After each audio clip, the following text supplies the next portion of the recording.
Don't get me wrong.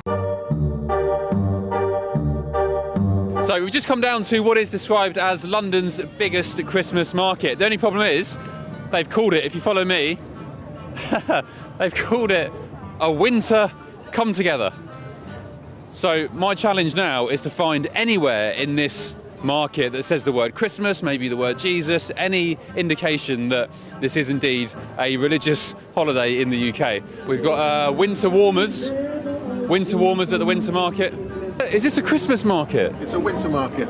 A winter market? What's the difference? Something to do with religion. They can't say Christmas, but... This is the first time I've seen people change a holiday out of danger, and the government supports it. So apparently the stall traders here have been told they can't say the word Christmas. Happy Christmas or Happy Holidays? Both. Why both? It's Christmas, isn't it? It's Christmas, yeah. Why would you say Happy Holidays? Which scenario? Because not everybody celebrates Christmas. Happy Holidays or Happy Christmas? Oh, Happy Christmas. Absolutely Happy Christmas. Whoa, hang on a minute. Christmas? You'll offend people saying that. I know. Happy Holidays? Happy Christmas. Winter market? Christmas market. Now think about it. If you're changing the name to not offend, but you're still celebrating it anyway, and a lot of people gather, do you think the reason why you're changing the name still has an effect of the people trying to stop you from celebrating it? You're still building barriers for a reason. This is the first sign of Christmas I've seen in this market. Oh, good man, look at that. He's in the spirit. So what have you got here? You've got mulled gin. Cheers. From the winter market, not Christmas. Oh, that's good. That's good. That gets me in the festive mood. It might be festive, but it doesn't mean I'm not looking around with one eye to be safe. So question for all of the women on the left. When a 29-year-old woman, not a homeless woman, not a woman on drugs, a normal woman gets burned alive on a subway by a migrant from Guatemala, where's all the outrage when it comes to protecting women, women's rights? Apparently this is just when it's, to unalive your children.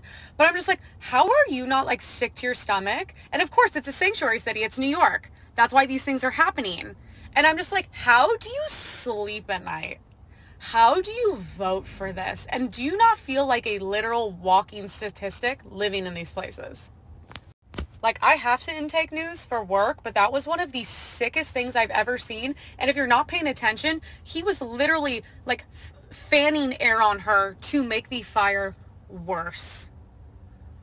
I see way too many sick things like this on a daily basis.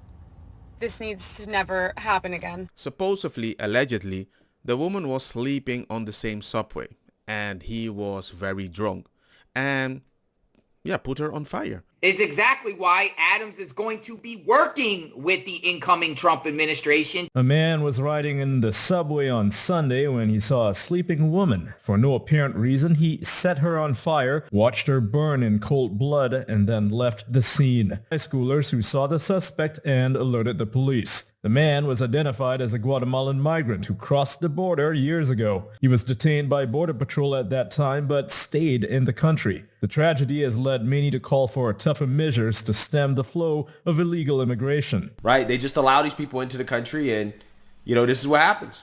Others have lashed out at New York Governor Kathy Hochul, who posted about making subways safer the same day the tragedy occurred. And ladies and gentlemen, the issue is when other people on the other side in power, they're going to try to pass laws.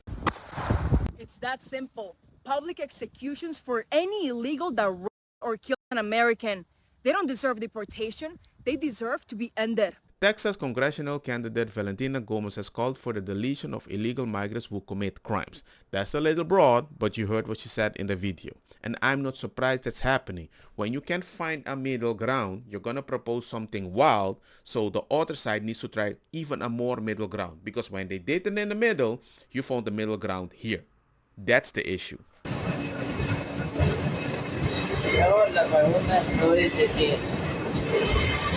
Yo tomo mi cerveza y yo vivo lo que yo soy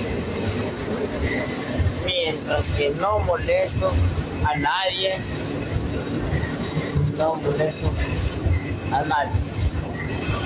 ¿Por qué la puta gente tiene problemas conmigo? Ese es el problema. No vale verga. So that's the same, ladies and gentlemen, and he was drunk and he just wanted to be left alone. Maybe somebody bothered him. But then at the same time, supposedly the lady was sleeping and he had the lighter. So it's just a wild issue. I'm so fucking done with public transportation in Chicago, and the bus driver is not giving a flying fuck about anyone that's on the bus. Like, I understand it's not their job, but like, I get on the bus and I sit in the back and this man comes on after me and he's like, get the fuck up, move. So I get up and I move closer to the front because I'm like, whatever, I just don't make eye contact, I don't acknowledge him. And then I'm sitting there and 2 seconds later he chucks his iced coffee at me and it's all over my coat and my pants. So at this point I'm like confused and I'm scared, so I just don't know what to do, so I just sit there.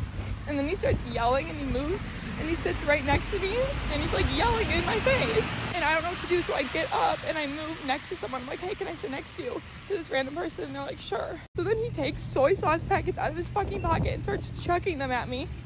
And then he starts singing Silent Night and he's screaming Silent Night in my face. And I'm like trying not to cry at this point because I'm like, I'm fucking scared. I don't know what this guy's gonna do. He's throwing at me, he's yelling in my face, the bus driver's doing nothing, no one's acknowledging me. But I didn't want to get off because I'm number one, so far from my house. Number two, I didn't want him to follow me because then I'd be even more scared. So I just ride there and I sit there and he's screaming in my face for like 5 stops. And then I'm like, fuck, I can't do this anymore. The girl next to me was getting off. I'm like, I'm getting off because no way I'm getting off with no one else. So I just got off and now I'm 500 miles from my apartment and I don't want to get back on the bus. It's not coming for 25 minutes.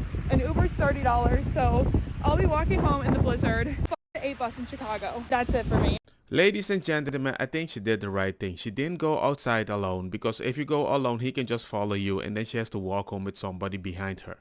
But the thing is, people can't help people anymore like back in the day, because you have to be very, very careful how you protect somebody. So nobody's going to help you. And now women are in more danger when anything happens, because whenever I try to help somebody, the only moment I can defend the woman is when the other person confirmed an attack. And I think that's a little... Living his childhood on the nostalgia train to having his life flash before his eyes.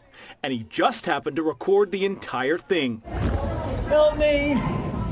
Help me! The guardian angels that were on that platform, they just, jumped down, got me out, took care of me. The Manhattan man didn't want to show his face, as the suspect has still not been caught. Police releasing these photos of the man in the subway system. The victim told us from his hospital bed it was completely unprovoked. Isn't it ironic that you go for a nostalgia experience and you actually experience a bad thing of that nostalgia experience?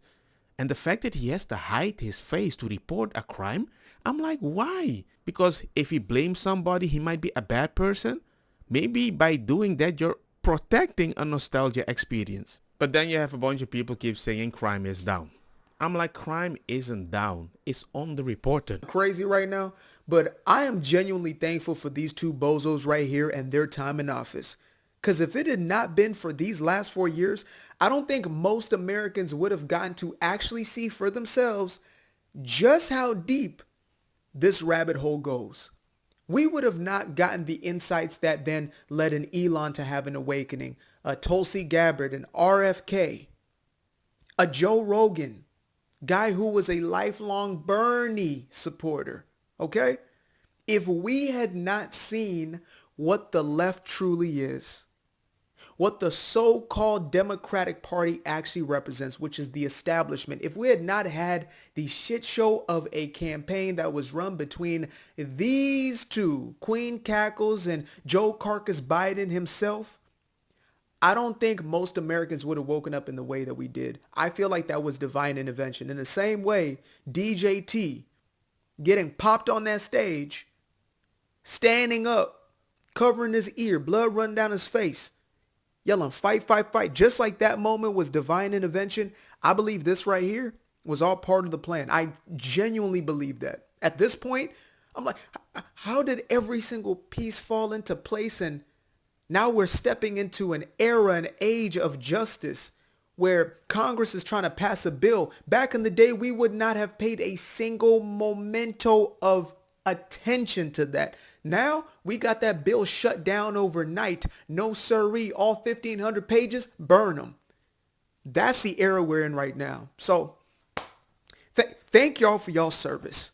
Queen Cackles and Joe Carcass Biden, we salute you. Ladies and gentlemen, I'm not the only one. I've been saying that. The more bad stuff happen and they deny it, the pendulum is just gonna swing back. Don't get me wrong, makosa kita bong. Put the fire na mi blonde kush, hash, purple, skunk, criollo, colombici, jam, jam, durloqueta, verdetta, welcome.